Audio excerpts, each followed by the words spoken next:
In the heart of the frozen Ural Mountains, a mysterious tale unfolds, leading you to an unknown place where eerie silence and lurking shadows reign. In this desolate land, a group of adventurers must uncover terrifying secrets beyond human comprehension. On a journey filled with fear and unexpected twists, they will face something ancient and deep, something from which there is no escape. As they venture further into the mountains, they'll realize they are being watched by something strange and dark that hides in the shadows. Will they survive?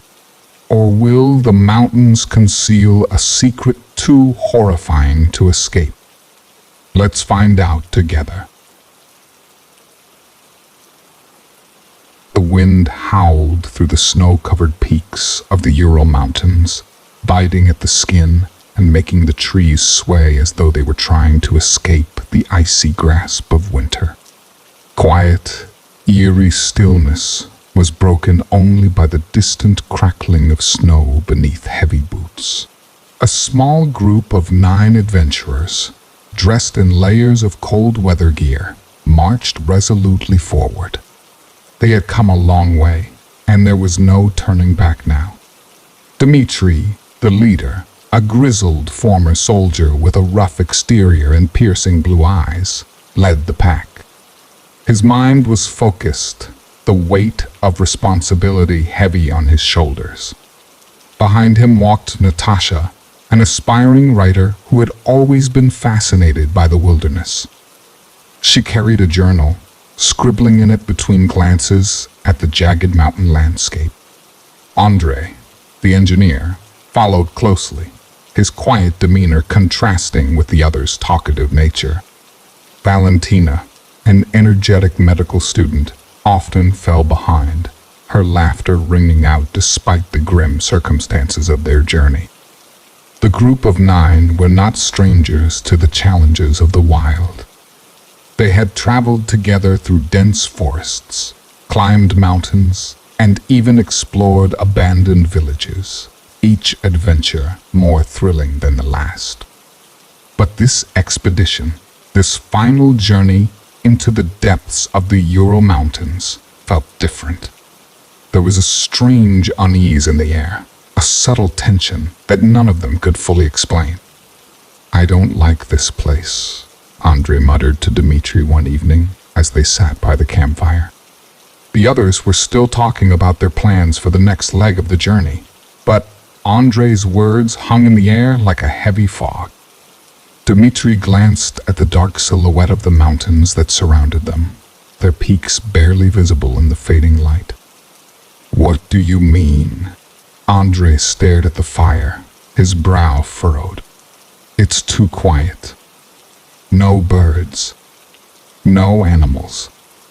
Not even the wind seems to be moving." Dmitri didn't answer immediately. He knew what Andrei was getting at, but he didn't want to admit it aloud. He had been feeling the same unease, the same oppressive silence that weighed heavily on their every step. The next day, as they trekked deeper into the mountains, the unease only grew. The landscape around them seemed more barren, more foreboding. The towering trees had given way to sparse bushes and jagged rocks, and the snow underfoot was deep and untouched, as though no one had passed this way in years. Around midday, as they reached a clearing, they spotted something strange, an old abandoned cabin. It was half buried in snow, its roof caved in, and the windows were dark, as if hiding something inside. The sight of it made Natasha shiver, despite the thick layers of clothing she wore. "I didn't know there were any settlements out here," she said, her voice low and uncertain. "It's probably an old hunting lodge," Dmitri replied, though he didn't sound convinced. "We should take a look."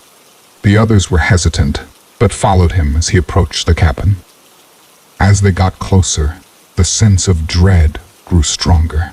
The air felt colder, and the silence around them seemed to press in, suffocating any sense of comfort they had left. Dmitri pushed open the door, and it creaked loudly, causing everyone to tense up. Inside, the room was dark and cold, the remnants of what might have once been a cozy hearth, now reduced to blackened ashes. There were old, broken pieces of furniture scattered about, and the walls were covered in faded, peeling wallpaper. "This place gives me the creeps," Valentina whispered, her voice barely audible. "Let's just look around," Dmitri said, his tone firm but uneasy. He stepped inside, followed by the others. They explored the cabin, but there was little to find, just old, rotting wood and dust. The atmosphere inside was heavy, as if the place had been abandoned for decades. Yet something felt wrong. There were odd markings on the walls, deep scratches that looked like they had been made by something large and powerful.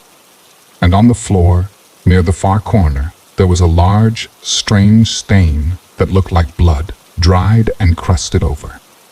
No one spoke, but all of them felt the same gnawing sense of terror. It wasn't the cabin that scared them. It was the feeling that they were being watched. Suddenly, a loud crash echoed from outside, followed by the sound of something moving quickly through the trees. Everyone froze, their breath catching in their throats. Dmitri was the first to react, grabbing his rifle and rushing outside, the others close behind. But when they reached the clearing, there was nothing. No sign of what had caused the noise. The snow was undisturbed. The trees were still. The eerie silence returned. "What the hell was that?" Natasha whispered, her voice shaky. "I don't know," Dmitri said, his gaze scanning the area. "But we need to keep moving." Reluctantly, the group continued their journey. But the feeling of being watched never left them, clung to them like an invisible force, pushing them onward even as their hearts raced with fear. As they set up camp that evening, the tension was palpable. They sat huddled together around the fire, trying to shake off the unease, but it was impossible. The wind howled again, louder this time, carrying with it a strange, almost mechanical sound, like the creaking of metal or something scraping against stone. "What was that?" Valentina asked, her eyes wide with fear. Dmitri's face was grim. "I don't know, but we'll find out in the morning." The night passed slowly, the sound of the wind and the scraping noise seeming to grow louder. No one slept well, and the feeling of terror only deepened. And then, just as dawn broke over the mountains, the unthinkable happened. The group awoke to find their tent torn open, the cold air seeping in. Their supplies were scattered in the snow, and a trail of blood led into the distance, disappearing into the thick forest. But there was no sign of the others. No sign of where they had gone or what had happened to them. The only thing left behind was a chilling sense of dread and the unmistakable feeling that something or someone was watching them from the shadows. The first rays of dawn touched the snow, casting an eerie, ghostly light over the camp. Dmitri stood frozen, staring at the remnants of their tent, his heart racing in his chest. His breath clouded in the cold air, and he fought to keep his mind focused. The others were waking up now, their faces pale with fear, eyes wide as they surveyed the scene. "What happened?" Valentina's voice cracked, barely above a whisper. Andrei knelt down by the torn fabric of the tent. His fingers brushed the snow, stained red. "There's blood," he murmured, his voice hollow. "It's not much," Dmitri said, his voice surprisingly calm, though his eyes betrayed his panic. "But it's enough to know something happened here." They all stood in stunned silence, the wind howling around them, as if mocking their helplessness. The blood trail was the only indication that the others hadn't simply vanished. It wound its way through the snow, fading into the dense forest beyond. "Should we follow it?" Natasha asked, her hand trembling as she clutched her journal, as if it were her only anchor to reality. "We have no choice," Dmitri replied. His gaze flickered toward the others, Andre, Valentina, and Natasha. "Stick together and keep your eyes open. We don't know what we're dealing with." With little more than a silent nod from the group, they began to follow the trail. The forest around them was still, too still. Even the wind had quieted, as though holding its breath in anticipation. Trees loomed overhead, casting long, ominous shadows that seemed to stretch further with every step they took. The blood trail led them deeper into the wilderness, winding around trees and over small streams, the snow on the ground growing thicker with each passing hour. It was unnervingly quiet, save for the occasional crunch of snow beneath their boots and the distant sound of wind pushing through the branches. But it wasn't the silence that made Dmitri's heart pound. It was the feeling that something was out there, something unseen, watching their every move. At times, the blood appeared more fresh, splattered over rocks and matted in the snow. But there were no signs of struggle, no screams that had reached their ears. It was as though their missing companions had simply walked away in a daze, leaving behind nothing but a trail of blood and confusion. Then, without warning, the trail stopped. The blood came to an abrupt halt at the edge of a cliff, where the ground dropped sharply into a narrow ravine. The snow around the cliff's edge was undisturbed, save for a few scattered footprints leading toward the edge. Dmitri's stomach twisted as he scanned the area. He had been expecting something, anything but not this. The trail ended with no explanation, no answers. They couldn't have just disappeared, Natasha said, her voice breaking through the silence. "This doesn't make sense." Dmitri's eyes narrowed. He could feel a knot of unease tightening in his chest. "Look for any signs. Anything out of place." They spread out, searching the area with growing desperation. Andre inspected the edge of the cliff, while Valentina crouched near a few scattered footprints, her eyes darting nervously between the ground and the distant trees. The minutes dragged on in oppressive silence. And then, from the shadows of the trees, a figure appeared. Dmitri's heart skipped a beat. It was a person, one of them. But it wasn't one of the missing. The man was tall, gaunt, with an ashen complexion and hollow eyes that seemed to gleam with an unnatural light. He wore nothing but a tattered shirt and pants, his feet bare in the snow. His face was pale, almost sickly, his hair matted and tangled as if he had been lost for days. Who are you?" Natasha asked, her voice barely above a whisper. She took a step back, her hand shaking as she instinctively gripped Dmitri's arm. The man didn't respond. Instead, he stared at them blankly, his eyes unblinking, like a ghost from another world. Then, without a word, he turned and began to shuffle away from the group, moving with a strange, disjointed gait. "Wait," Dmitri called, but the man didn't respond.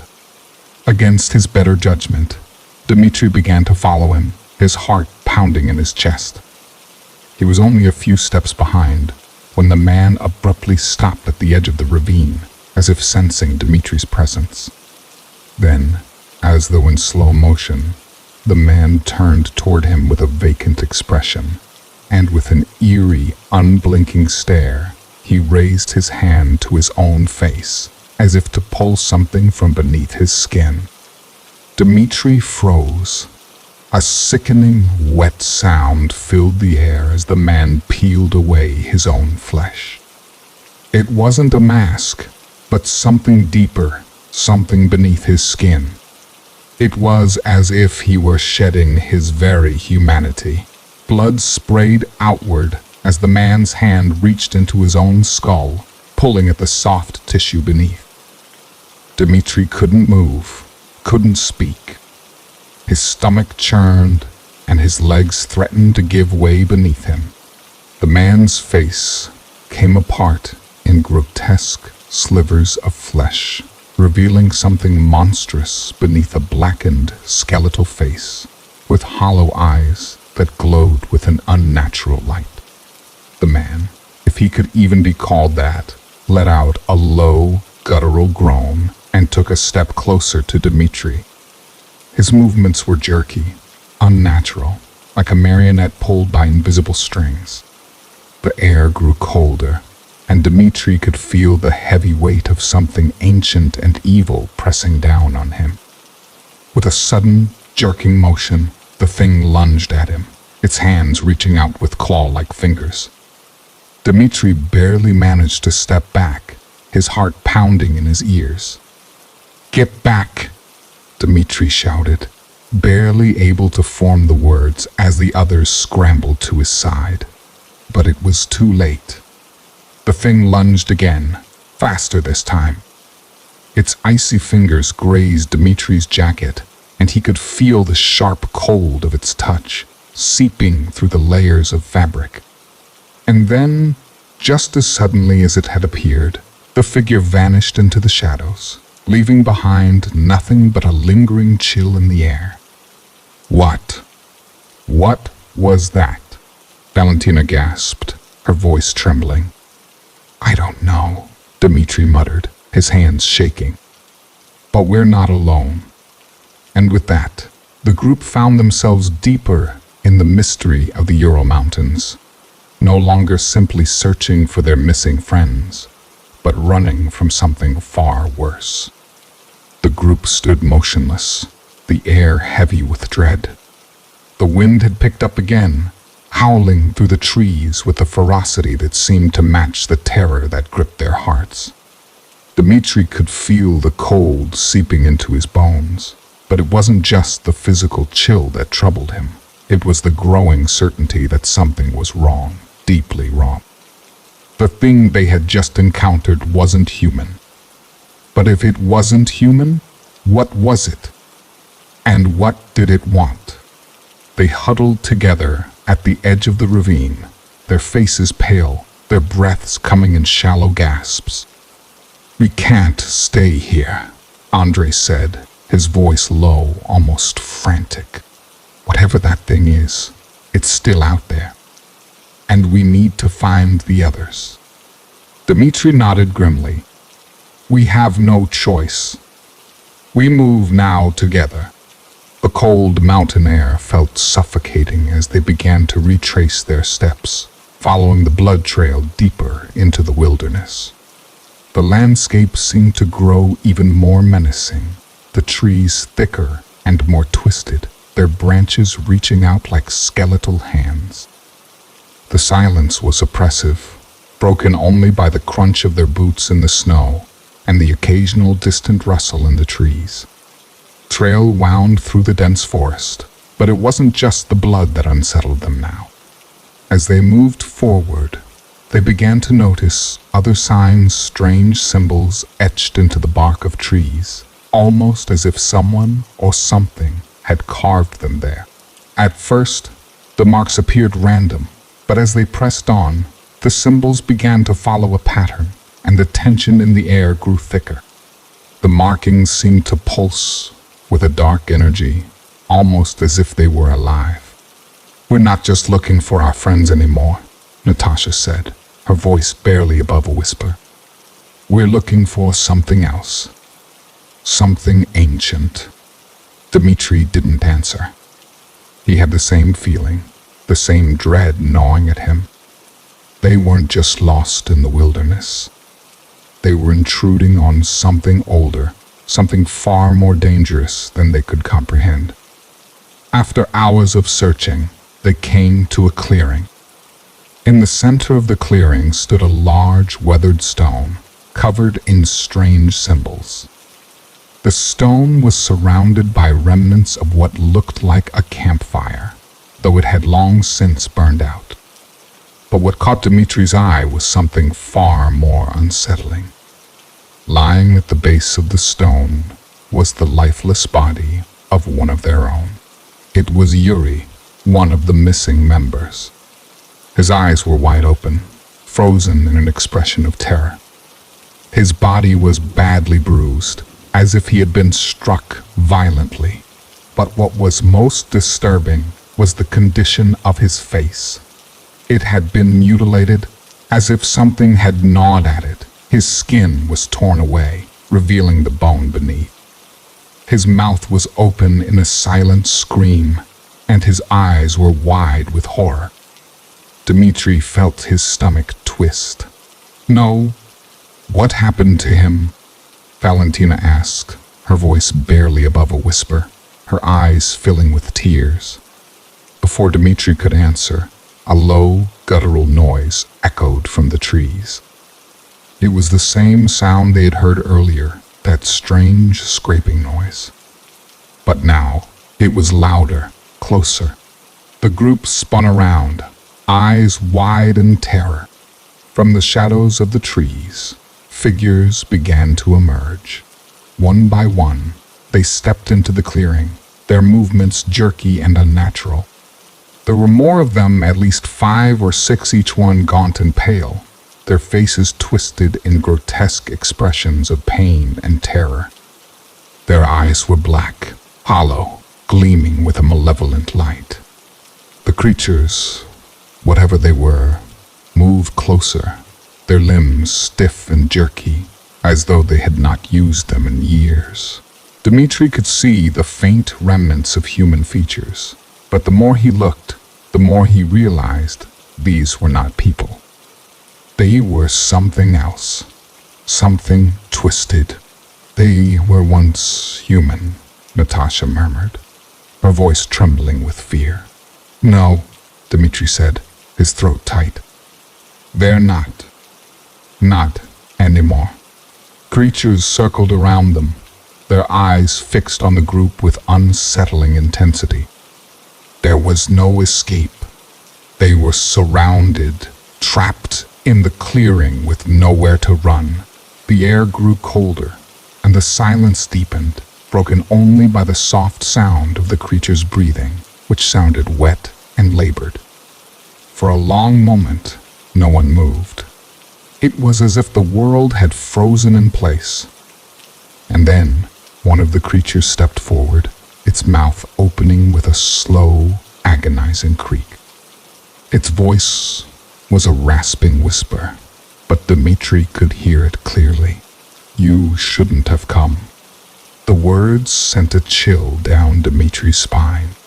The thing knew them, knew they had intruded on its domain. He wanted to speak, to ask what it meant, but the words caught in his throat. "Leave now," the creature rasped. "Or join us." Without warning, the creature lunged, and the others followed suit. The group scattered, adrenaline surging as they ran in different directions. Dmitri's heart pounded in his chest as he sprinted through the trees, the sound of the creature's pursuit growing louder behind him. He had no idea how far he ran, but when he finally stopped, he found himself in a familiar part of the forest. The blood trail led him here, back to the ravine, where they had found the cliff. He was alone now, separated from the others. But something had changed. The air felt thick, suffocating, and the ground seemed to pulse beneath his feet. Dmitri looked down at the snow and gasped. It wasn't snow anymore. It was dark black, as if stained by something terrible, something ancient. The blood trail that had led him here wasn't just from their friends. It was part of something far older, a ritual, a curse that had been buried for centuries. He turned back toward the edge of the ravine, his breath catching in his throat. At the bottom of the ravine, a figure stood, watching him from the shadows. It was a man, or something that looked like one, but Dmitri could see its eyes empty, hollow, and the strange ancient symbols that were etched into its skin. The man, or whatever it was, smiled. "You should have never come here," it whispered, the voice like the wind itself. And then everything went black. The mystery of the Dyatlov pass remains unsolved. Some believe the hikers were victims of an unexplained attack. Others think it was a freak accident. But those who have dared to follow the trail have found nothing but death and terror. The mountains hold their secrets, and the shadows that watch over them will never let go. The unanswered question remains: what really happened that fateful night in the Ural Mountains?